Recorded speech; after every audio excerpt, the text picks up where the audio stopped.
What is going on, everybody? Welcome back to a Wild Card Weekend edition of the DFS OG's podcast here on RotoGrinders, presented by our friends over at FanDuel. Hopefully you guys enjoyed our DFS OG's contest over there, so we want to thank FanDuel for that. We'll highlight some of the big winners in our season-long contest as we go along with the show, but let me bring in my boys here. Always an exciting weekend of football. Noto and Chop. Noto, we'll start with you. No, you made a run at Chop, so we'll just spoil that right away. Chop took down our season-long bet between the three of us as much as we tried to get him to fall and get him to let us climb back in. You made a run at it there, coming up a little bit short, but all in all, a successful year in the bets for all of us. I think that the OG's contest, you ended up finishing 12th, so congrats on that. Welcome in, buddy. How we doing? Yeah, doing good. Bubbled in the contest like I thought I would. Bubbled in the betting contest as well, which was to be expected. But yeah, props to Chop. I mean, I think he put together 6 or 7 straight weeks, of at least 7 or 8 wins. So yeah, it was going to be tough to catch him. We did our best, but congrats there. Congrats to everybody that finished in the top 10 of the OG contest. Had the guy that won reach out to me and say thanks for helping him along the way.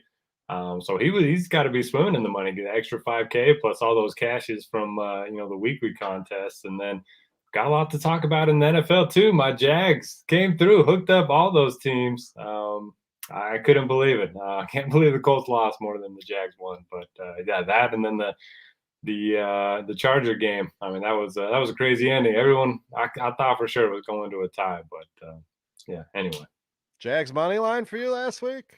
No, but one of my friends ended up doing a Jags money line parlay with the tie. He parlayed the tie for the Charger game, so that was looking real good there till the very end. That would have paid pretty good too. Our boy Dre had that at Scores and Odds. He threw up the Jags pick, not during the game or when it was looking good. That was his pick of the week, so I believe it was a plus 700 winner. So make sure you guys are checking out Scores and Odds as well. Just tons of betting information, trends, histories, analytics, and premium picks. NBA, NFL been on fire. So check that out if you haven't yet.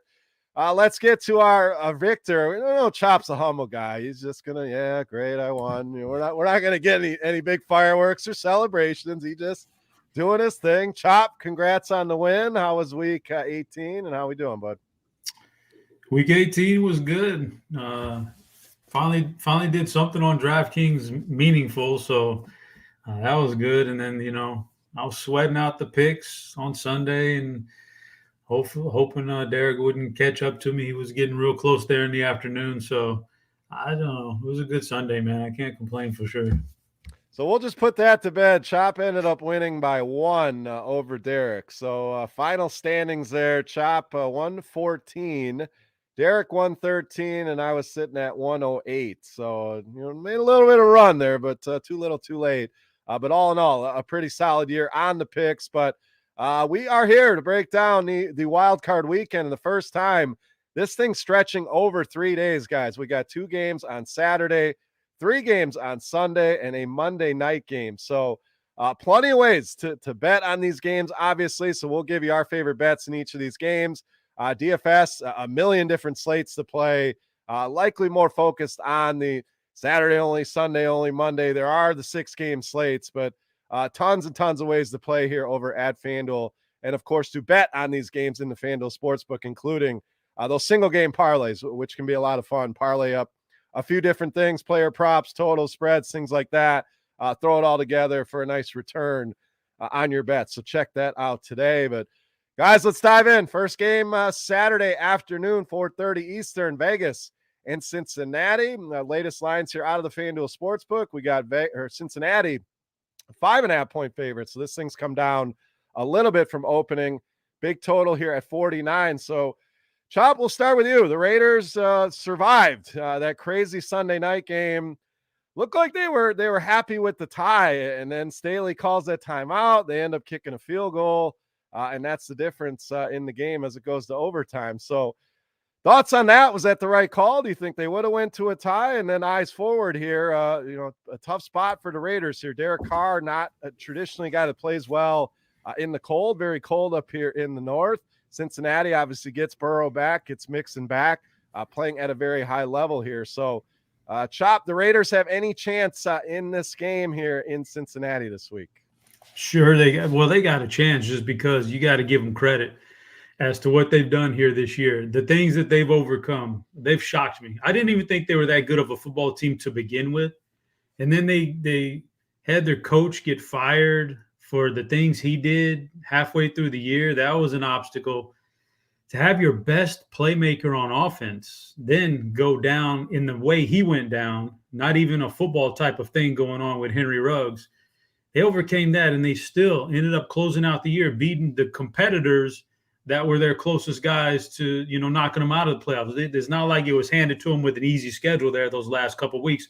They went into Indy, and then they had the Chargers, and they beat them both back-to-back to get in. So much props to the Raiders. They can definitely pull off the upset, but I don't think they will. But before we even – you talked about that Charger game, man. I'll tell you, I'd have to throw this one out there.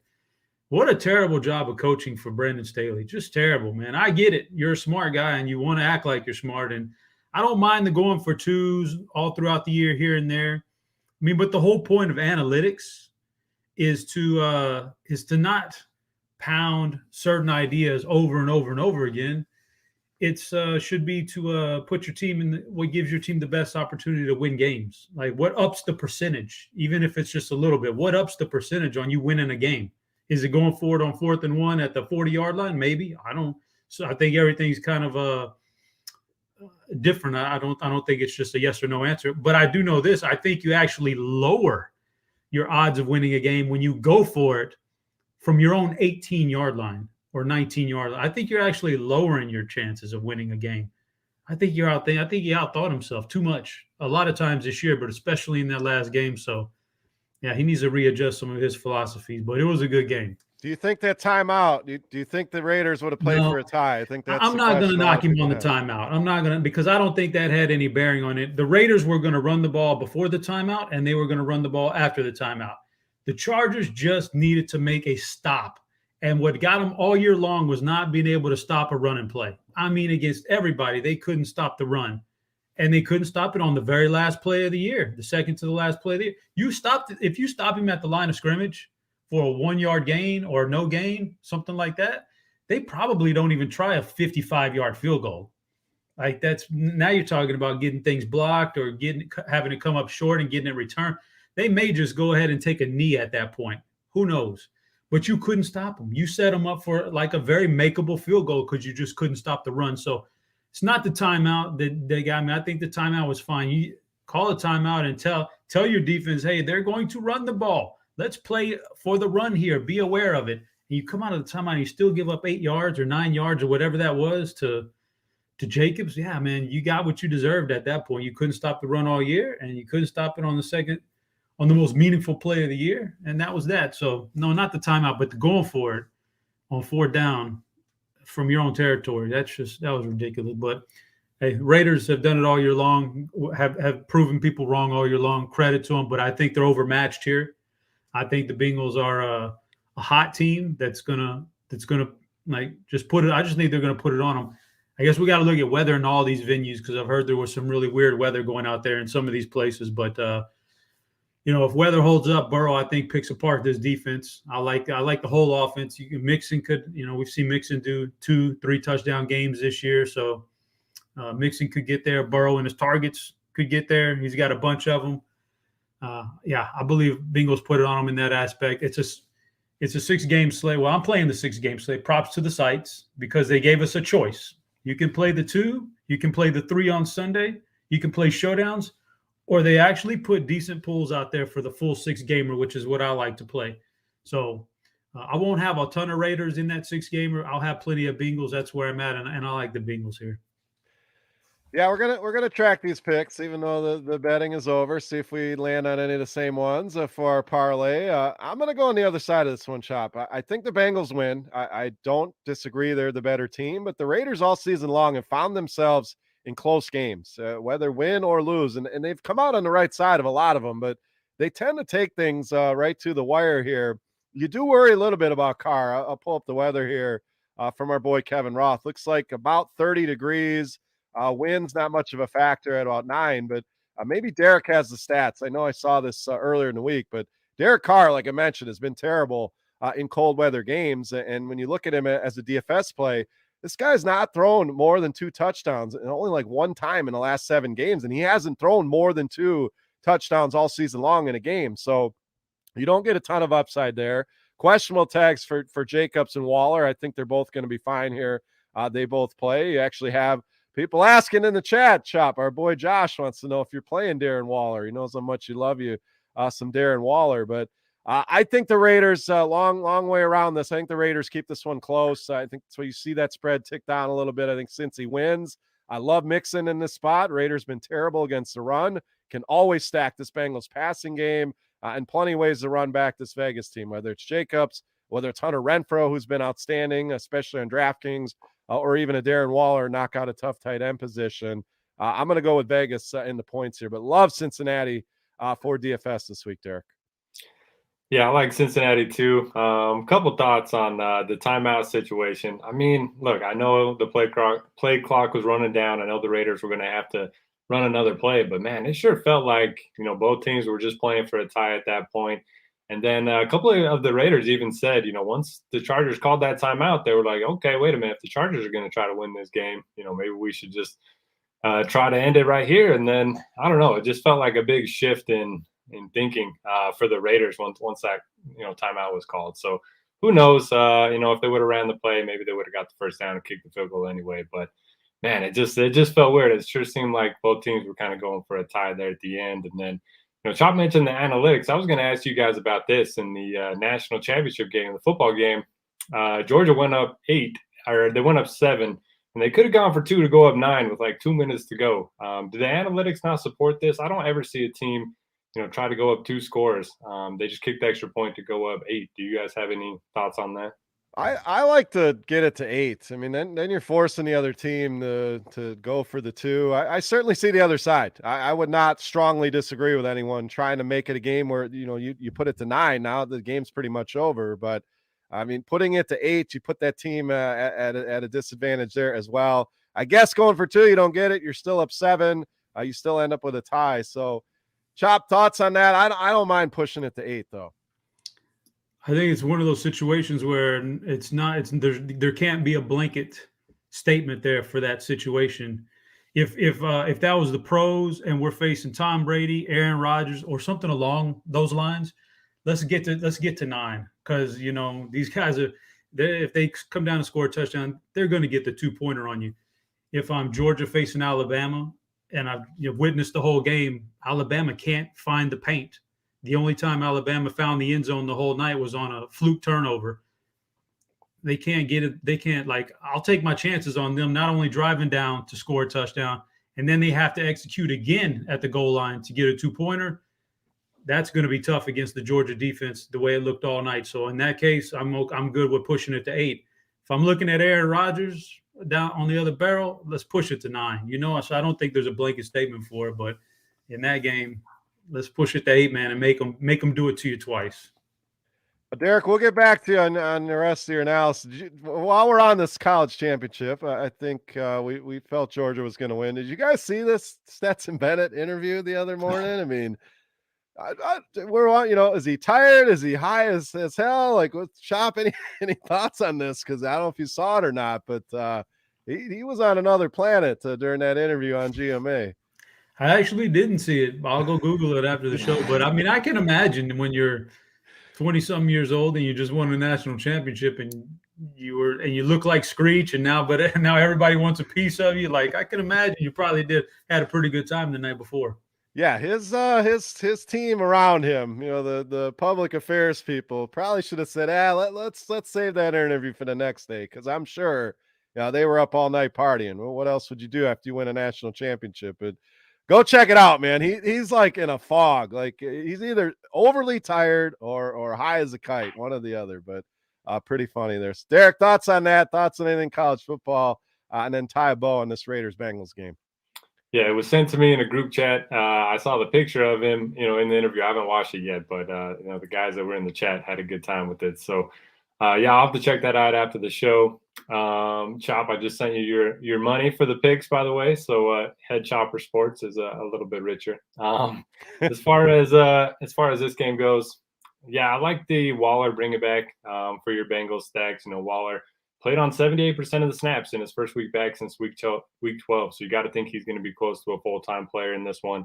Renfro obviously is going to be a good cash game option as well. Just a guy that gets a lot of targets. And then the Raiders are going to want to run the ball. You mentioned Carr just hasn't shown a lot of upside recently. So Jacobs does deserve consideration. And for the Bengals, yeah, I mean, Burrow, Mixon, Chase, Higgins, all these guys, kind of rate out as great plays for me. And it looks like, ownership wise, that's the case for everybody too. So I think this is a really good game. I would never count out the Raiders because every time I think they're going to get, smoked, they don't. But I'm going to take the Bengals too. All right, let's move to Saturday night. We get the third installment of New England and Buffalo. Back in Buffalo, guys, the last time we saw this matchup, we know that weather was insane. That high wind game, New England threw the ball, I believe it was 3 times, escaped with the wind. With the win, I should say. No pun intended there. Wind not expected to be a major factor here, but Derek, according to Kevin Roth, it's going to be 3 degrees at kickoff here in Buffalo. Saturday night in Buffalo, we know how crazy that crowd can get, crashing through tables and doing all that. So we know it's going to be a crazy environment here. My question is Mac Jones got enough to go into that environment and get it done? I mean, I don't question Belichick. I don't question his ability to have these guys ready to go. We know he's the best. These guys are going to be prepared, but that's a tough spot for a rookie to go making his playoff debut. A Saturday night in Buffalo, a crazy crowd, 3 degrees on the thermometer. To me, I just think Buffalo, too much for this team. New England's lost 3 of their last 4. Derek, agree, disagree? How do you see this one playing out, Patriots and Bills? I think this game will be decided early. If the Patriots are able to have success on the ground and build a lead, then they can use their defense. They can rely on their running backs. If the Bills get out to a lead, I just think they steamroll them in this one. I had Buffalo the last time they faced, and that was in New England. Now they return home. You mentioned the crazy crowds. I can't wait to pull up the Twitter videos on Saturday night before the game to see all the craziness going on, at the tailgate there. So, yeah, I'm kind of with you. I like Buffalo in this spot. And from a DFS perspective, I mean, Singletary has kind of taken over this backfield. He's played 82, 93, 68, 80, and 76% of the snaps for the last 5 weeks. They've certainly gone to a more run-heavy approach when it's gotten cold and when it's gotten windy. And you mentioned it's going to be 3 degrees. So I think Singletary is a really strong option here. He's really the only running back that they've been trusting in this backfield. Davis had like 14 targets in week 18. I wasn't expecting that. I don't know if we can expect it to continue, but I certainly prefer him as a value play over Sanders. And then you can always play Allen. You can always play Diggs. For the bring it back, I think if you're playing the Buffalo, to win this game, then you probably want Jacoby Myers as your bring it back. And if you think Patriots are going to be competitive, then Damien Harris might be your guy. All right, let me check in on the chat here. Some regulars piling in. Don Yeezy, been with us for years, so got to give him a shout out. Josh Duck, like I mentioned earlier, they're hanging out. BJ Arroyo says he got 8th place in the OG's contest on FanDuel overall. So thanks for putting this on. It was a lot of fun. So congrats to him or her. Don Yeezy talking unders, and then Jason Vincent asking about the last time and the wind. Last time was the wind. This time doesn't look like it's going to be overly windy at all. In fact, it looks like 5 to 10 mile an hour. It's the temperature. So I don't think you'll ever see that again in an NFL game where the team throws 3 times. But New England's certainly going to be looking to their running backs. Damien Harris is questionable as of right now, but I would expect him to be good to go. So 2 for 2 here on Buffalo, Chop. You rolling with us here, or you think Bill Belichick's going to pull one out of his sleeve here? First off, let's just, you're a good man, Derek. I appreciate the prompt payment, but you did make the rookie mistake on PayPal. You sent it goods and services. So PayPal took their chunk out of my end, but I appreciate the effort, though, man. You got to send that one friends and families. You'll learn, though. You're rookie. I usually don't have a lot of debts. I usually get the money sent Derek's to me. Never sending any money That's out. right. That's the sign, man. Now you know. It's all good, though. But I'm torn on this game, whether I go Buffalo or the under, because like Yeezy says, I mean, obviously this under could definitely hit. But I think I'm going to stick with Buffalo here. I've been thinking Buffalo this whole time. I don't believe in New England. I think they've overachieved this year. I don't think they're a championship type team. I think Buffalo is. Buffalo could definitely get to the Super Bowl this year. The cold weather, I think it favors Buffalo. I don't know how Mac Jones is going to react in this stuff. I mean, last time we seen him in that windy game, which was cold also, he threw 4 passes or whatever that was. Josh Allen can whip it around in the wind, and it's not even windy. But in the cold, he went to Wyoming. He's fine. So I believe in Buffalo here a lot more than New England. And I know my boy Kirk Deese is going to get on me. He's a New England homer, but I just don't believe in the Patriots this year as currently constructed. I think Buffalo's a championship team. I'd ride with some Buffalo started. The cold weather kind of scares me off a little bit of all the receivers, but maybe you stick with 1 or 2 that you trust. With Josh Allen and Singletary and ride it out. If New England were to hang in this game, it's going to come on Damian Harris. So that'd be my, if I'm stacking this in some way, shape, or form, Harris is the New England guy I want. So, but I'm with Buffalo. I'm gonna ride it out with you guys with Buffalo. All right, 3 for 3 on the Bills. Sorry, Kirk Dees. Maybe that's a good thing for him. Everybody on Buffalo, it's good for his Patriots. But I'm with you, Chop. I think they have overachieved here. I think if you're just looking at them, to me, Buffalo is a contender in the AFC to go to the Super Bowl. I just don't feel the same about New England here. Derek, I must have missed your pick on Cincinnati, Vegas. So, I got both the favorites so far. Okay. All right. Let's move to Sunday. 3-gamer on Sunday starting at 1 o'clock Eastern. Philadelphia and Tampa Bay to lead us off. Bucks -8.5, 47 on that total. So, Chop, we'll stay with you. We know Tom Brady. Playoffs, he does his thing. We know he's going to be missing some weapons here. No Chris Godwin, the whole Antonio Brown saga. No Ronald Jones, but they do welcome back Leonard Fournette and Gio Bernard. Both those guys were back at practice. So sounds like they will be good to go here. Question is, like I always ask when these big favorites are on the board, does Philadelphia have any shot here? It's been a nice story to get to the playoffs. Jalen Hurts has played well, but this is a tough spot to go on the road. Play Tommy and the boys here. What are you doing with this one, Chop? 8.5 on the spread here. This is such a fascinating game because it's a battle, not only a battle of Philly and Tampa, it's a battle of 2 guys I know. It's on one end, the Philadelphia homer, Zazzy. Zazzy's a Philly homer, man. He loves his Eagles and his Sixers and stuff. So Zazzy's on one side, and the other side, Kirk Deese again. He's a Brady guy. So you got those 2 things going at each other. He's already been screaming in my ear about playoff Brady and how he thinks Tampa takes him by 2 touchdowns. Here's what I'll say to start off. I think both these teams are very, very lucky they're facing each other. I think these are the 2 weakest teams in the NFC right now, or in the playoffs in the NFC. I think they're very lucky. I think Philadelphia is a major fraud, and they would have got rolled by anybody else that in any of the other teams they would have had to face. I think they get rolled up on. I think I look at that 9-8 record and those 9 wins. I can't count a single good win in there. Like at the time that they played them, at the time they beat those teams, they were either, if any decent team had injuries or COVID or something. Like it's just not an impressive schedule. I think Philly's a fraud, but I think Tampa is so ripe to get beat here early in the playoffs. If it wasn't Philadelphia, if it was any of the other teams, I think Tampa could get beat in the first round. I just think Brady's going to struggle without Godwin and without Antonio. He might have enough to beat Philly with Gronk and Mike Evans. So that's the saving grace. But without Godwin and without Antonio Brown, this team isn't going to go very far. So I'm going to give the edge to Tampa here. That's not my pick. I'm still thinking about that one. But as far as DFS, Brady, Evans, Gronk, I think they're fine. I struggle with Jalen Hurts in a playoff game. I mean, we've seen it before.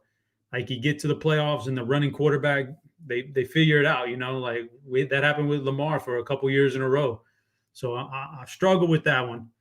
But Tampa is very, very – one of the reasons why I think they're primed to get beat is they're beat up on defense. This is not the same defense we've seen for most of the year and that we saw for almost all of last year that stayed almost 100% healthy. These guys are beat up on defense. So, like I said, both primed to get beat.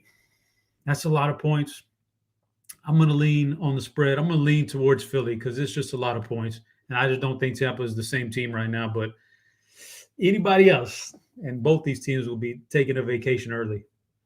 All right, Derek, let's go over to you. Chop has some faith in Philly. Obviously, Jalen Hurts, a guy that we can play, feel comfortable with. 2 rushing touchdowns when these two teams played back in week 6.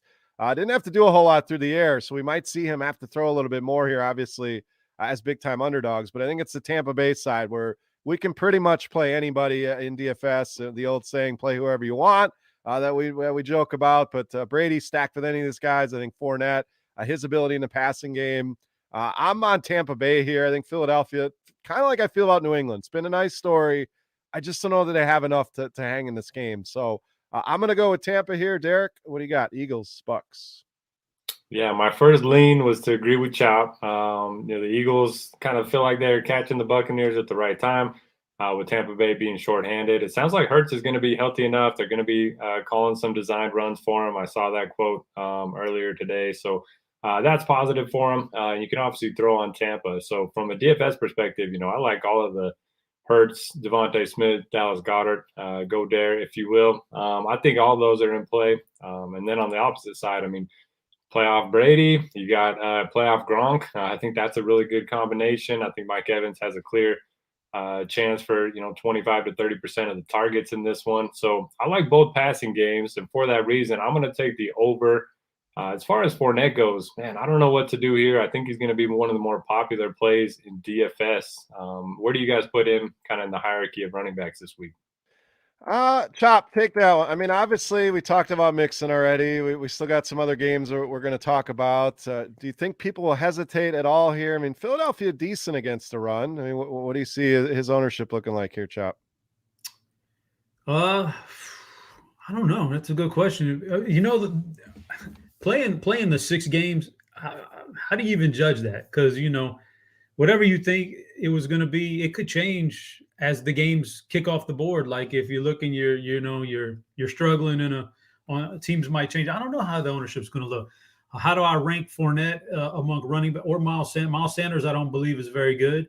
I think Tampa will shut him down. Jalen Hurts will be the running. Leonard Fournette, I think I think he can get there in so many different ways. I'm okay keeping him near the top of the board this week, or as long as they're in the playoffs, just because, especially now that they've lost pass catchers, it may be even a bigger thing. Like he was crushing, man, before he got hurt. Like he was a workhorse. So I think Fournette's way up there. The ownership, man, looking out along the other games for 6 games.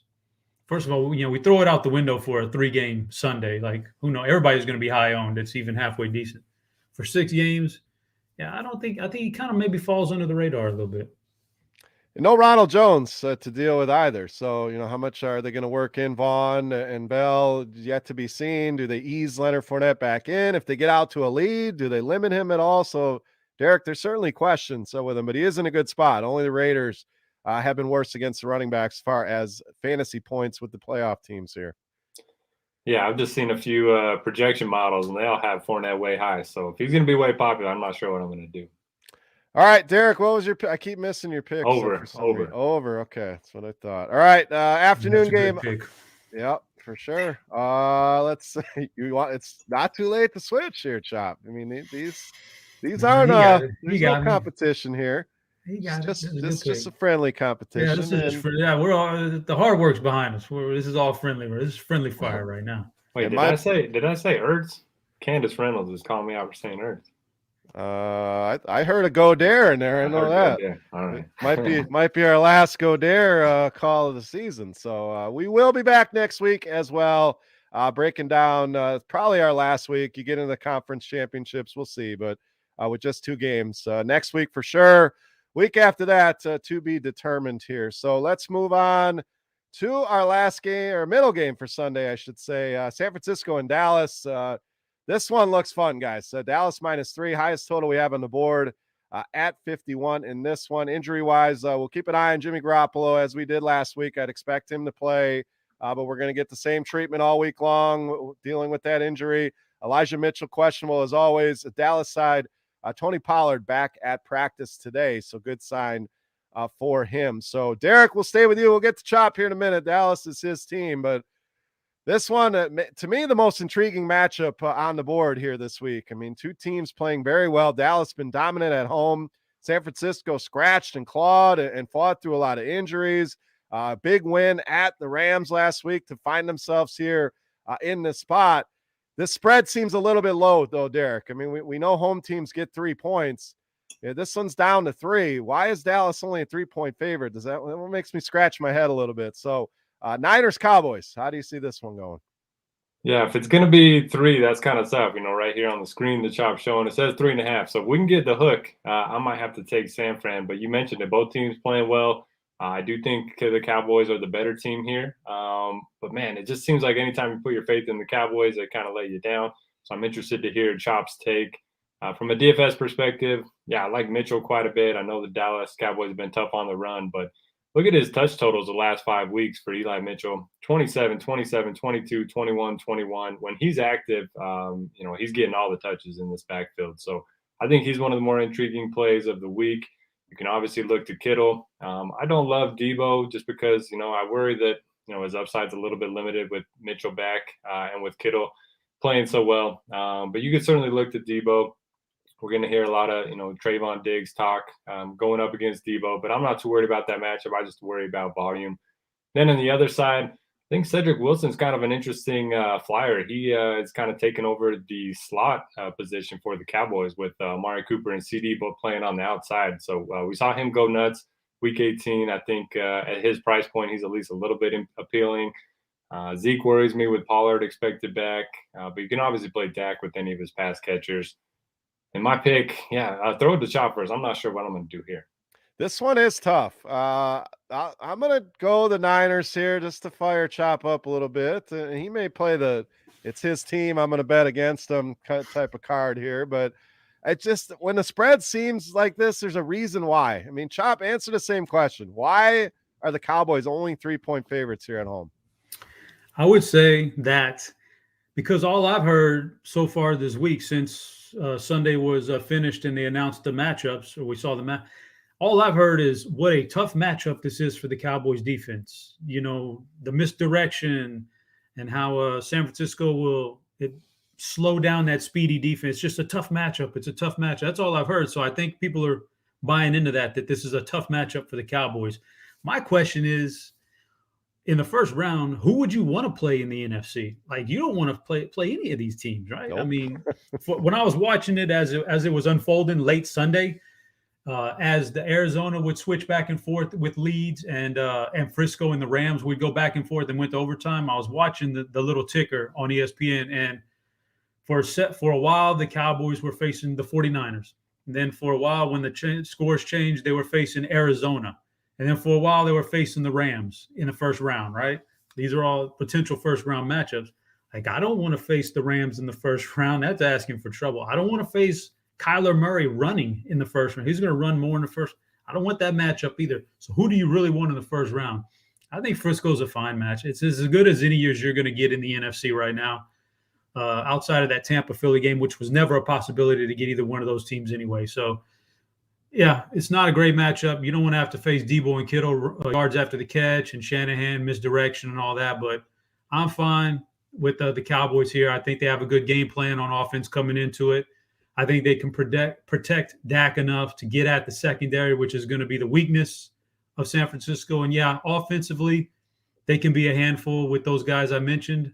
But if you jump out to a lead, maybe it makes it a moot point, the running game. So, and that's what it's all built on. So, I'm okay with Dallas here. I think they're all in play just because I have confidence in Kellen Moore putting together a good game plan. And I like all the Cowboys skill players here. I'd prefer Pollard over Elliott, I think, this week. He got a rest. He's the more explosive back.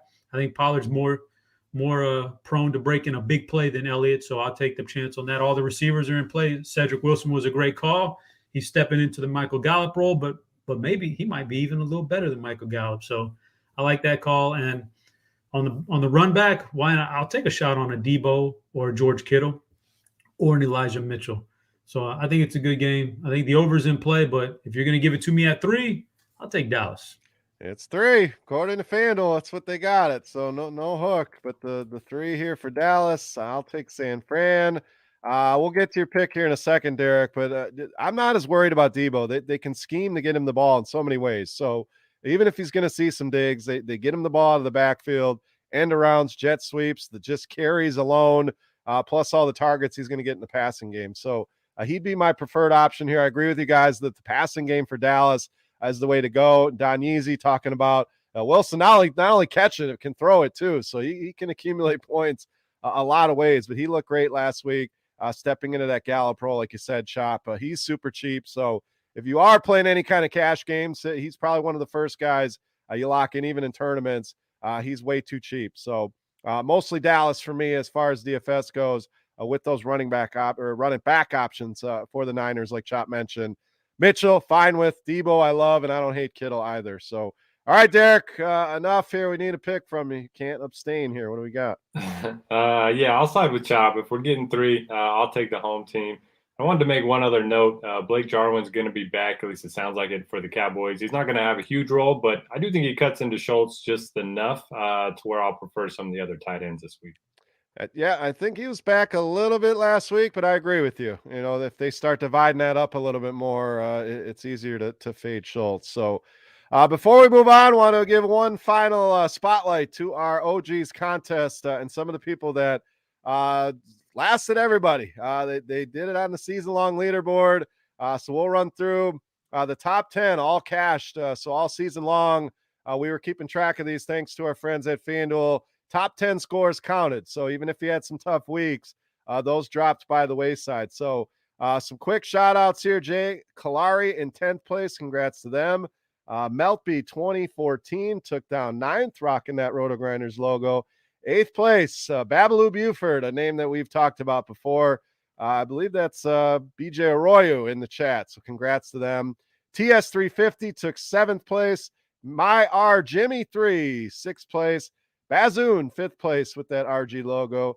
Smooth in 20 in 4th place.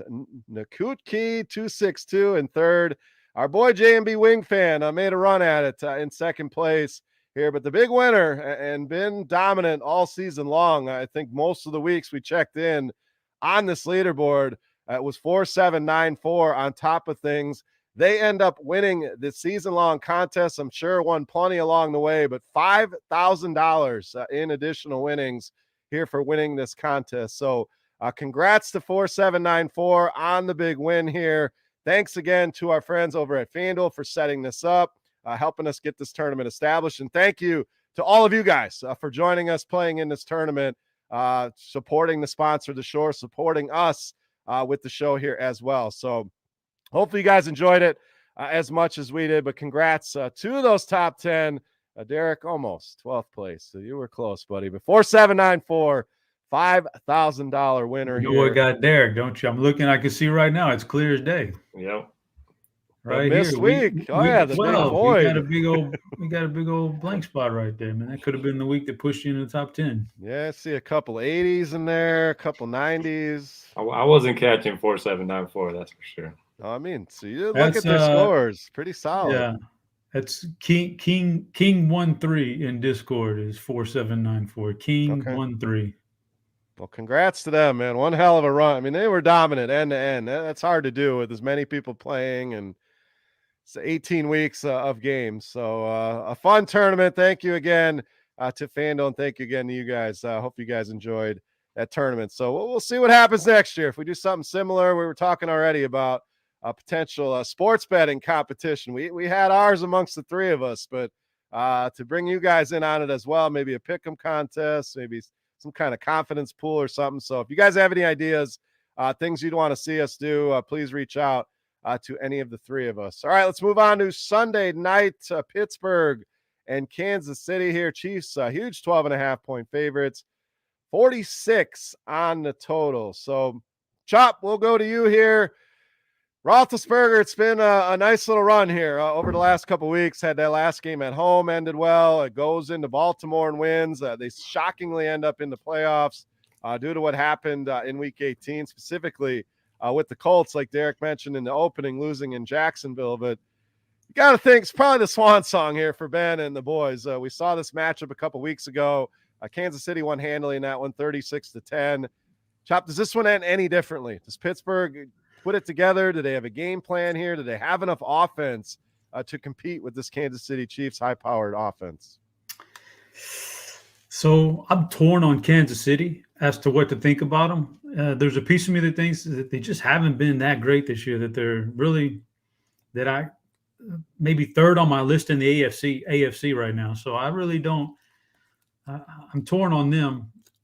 And no, I don't think Pittsburgh is going to beat them.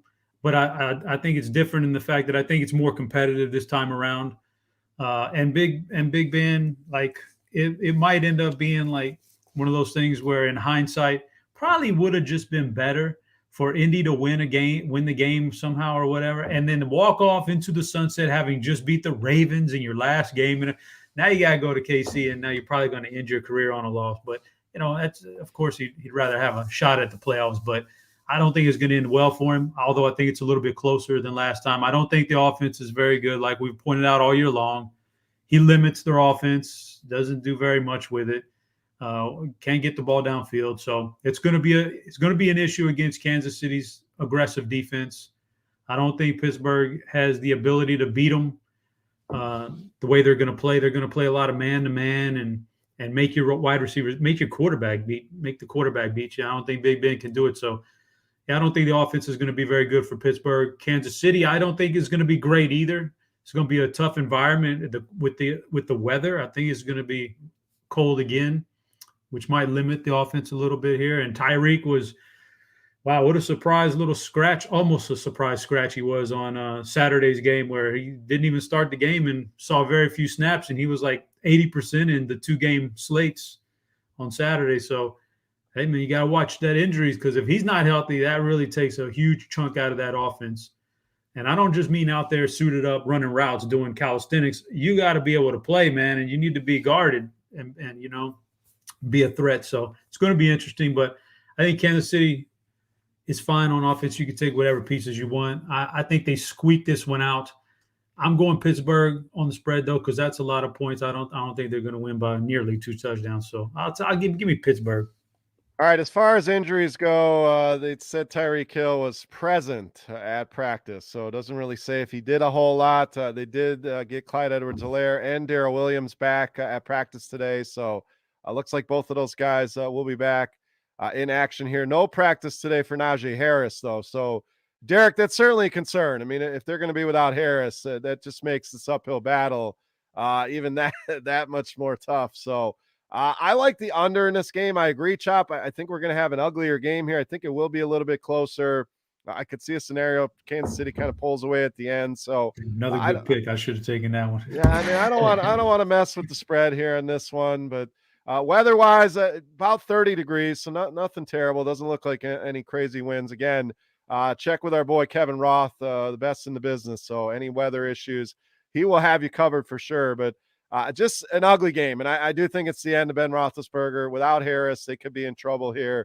Keep an eye on the status of Hill. Of course, if he's limited, we saw a big game from McCole Hardman. We've seen Robinson pop off, Pringle. So these are the kind of guys in the 3-gamer, if you are playing that on a Sunday, that you can take shots on. But give me the under here in this one. Derek, thoughts here? Steelers, Chiefs.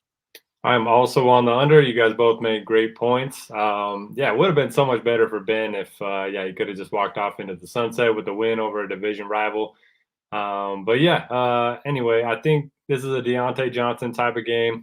Claypool is really cheap. If you want to look at him, this is a game where I do expect Pittsburgh to be throwing a lot. Probably not going to be looking at Harris.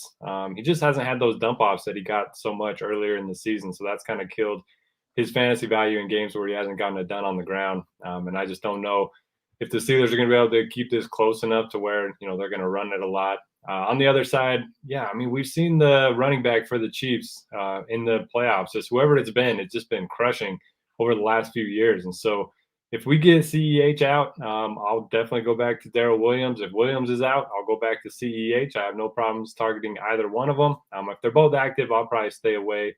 And then, great source of value if Tyreek ends up being out. With Kelsey being the only superstar in this offense that's healthy, I think he's one of the better tight end options as well. But overall, man, it just feels like it could be a lower scoring game. So give me the under. All right, let's move to our last game. And this one, interesting. This one will be played on Monday night. So this will be included in the 6-gamer, obviously, but we'll also have a little showdown contest. NFL stretching a wild card weekend over 3 days. So, Derek, thoughts on that? Do you like the new format here? We have the Rams -4 at home against Arizona. Big total here, 49.5. These two teams obviously very familiar with each other. Have each won in the series so far, and have each won in the other's building. We just saw Arizona win in LA a couple weeks ago. The Rams won in Arizona earlier this season. So, Derek, let's wrap it up. Cardinals, Rams, and you like this game being pushed out to Monday? Do you wish they'd keep it together on Saturday and Sunday? Thoughts on that? Yeah, I love this game being pushed out to Monday. Anytime we get more playoff football, the better. So if they're going to push it out, that's just fine. It gives us more slates to play. I'm going to be playing. I think I'll play the 6-game or the 2-game or the 3-game or the showdown. Just give me all the football. We only have a couple more weeks left, so I'm actually a fan of it. As far as DFS goes, man, Cam Akers, they didn't expect him to be back at all this season. Came back last week, played 20% of the snaps, and now they're saying they want to get in more work. So I don't know if we can trust the backfield there. Connor and Edmonds, both highly questionable. Don't know if they're going to be able to suit up.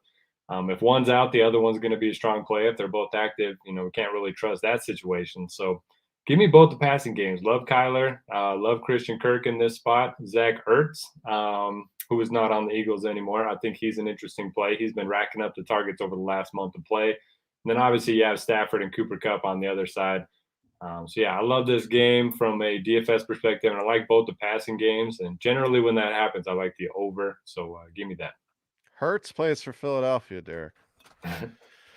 Love it. Candace, we love you. We love you. All right, Chop, finish this up here. Again, same question to you.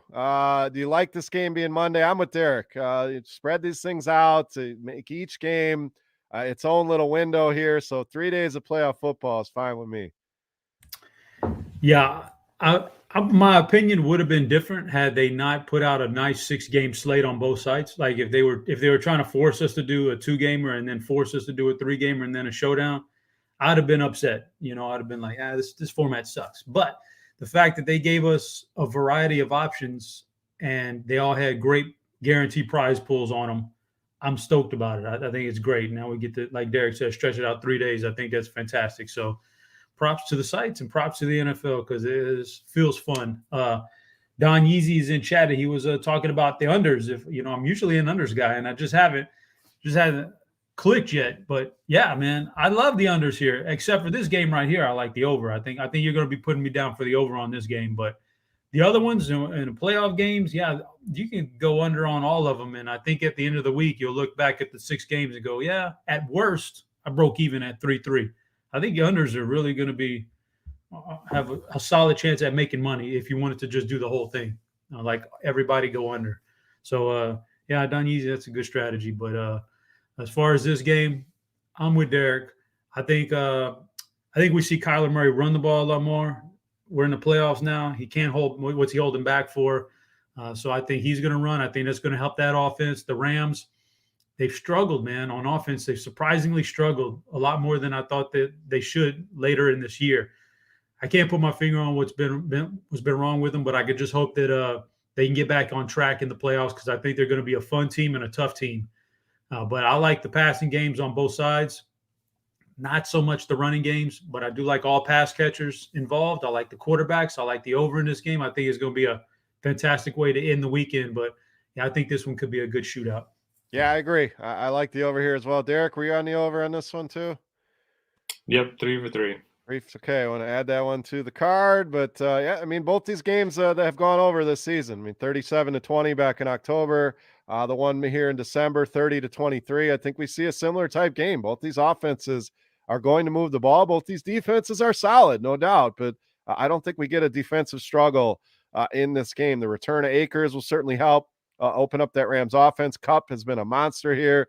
No DeAndre Hopkins, if anyone's wondering. They're saying probably not unless they make it to the NFC title game. So, yeah, nice value at some of these receivers, especially Antoine Wesley's been a guy that they've targeted a lot, a guy people don't know much about, but he could be kind of an under-the-radar play, not a big name like Kirk, A.J. Green, but Wesley, a name to keep an eye on. But 3 for 3 on the over here. So the parlay card, over 49.5 in this Arizona Rams game, and the Buffalo Bills -4. So that'll give you a nice little couple days sweat as well. You get a 3-day sweat on that if Buffalo covers. But that will do it here for the analysis of Wild Card Weekend, covering all 6 of the games. Guys, final thoughts for the people here. By the way, Chop, payment sent in full, no fees deducted either. So got that going. But Chop, final thoughts. Wild Card Weekend, what do we got?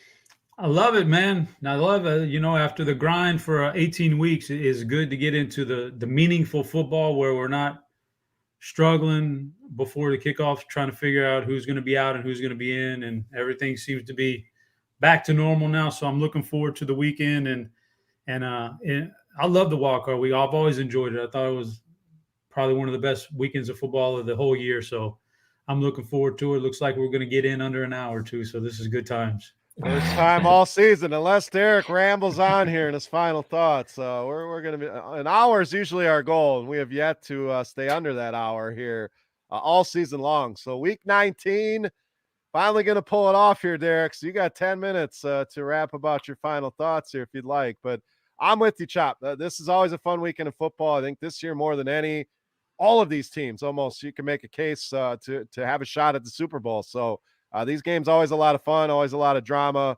DFS should be fun. Plenty of ways to bet these games in the FanDuel Sportsbook as well. So thank you for listening. Let's get to Derek, his final thoughts. What do you got, buddy? I'm a man of few words, so me talking 9 minutes straight just isn't going to happen. So don't worry about that. As far as this week goes, don't forget about the late swap feature, especially if you're playing that 6-gamer. If you got off to a bad start, don't be afraid to pivot off of some of the chalk in the next games. Similar to like the Thanksgiving slate, but this one's obviously prolonged an extra day. So a lot of options you can do if you are playing that 6-teamer. And then also check out the new Discord, the RotoGrinders Discord, if you're listening. It used to be just for premium members. Now we have available for all members of RotoGrinders. We got some free section. We got some premium sections. A lot of our guys are in there talking strategy every single day. So if you aren't in there yet, hop in. It's a lot of fun. There you go. Check out Discord. We'll also have you covered on the site, top to bottom here for this wild card weekend. Lineup HQ, a must. So if you're not a RotoGrinders premium member, make sure you're getting signed up. Scoresandodds.com as well for everything sports betting. Premium picks there. If you don't have the time, you just want to pop in, get a couple winners. Again, the guys have been on fire in NBA, and we'll all have NFL picks up there as well. So check that out. Huge thank you to FanDuel once again for sponsoring the show. We greatly appreciate them and their support. The OGs contest was a lot of fun. Congrats again, 24794. So we stayed under an hour. We did it. I could try to talk to push this over an hour, but we'll cut it short here. Thank you as always for stopping by and checking out the show. We will be back next week with the divisional round, so breaking down even more football. But thanks to you guys for listening again. Best of luck with your bets and your DFS. For HeadChopper, for Notorious, I am Beer. We are the DFS OGs. Thank you again for listening. Best of luck this weekend, and we'll catch you next week.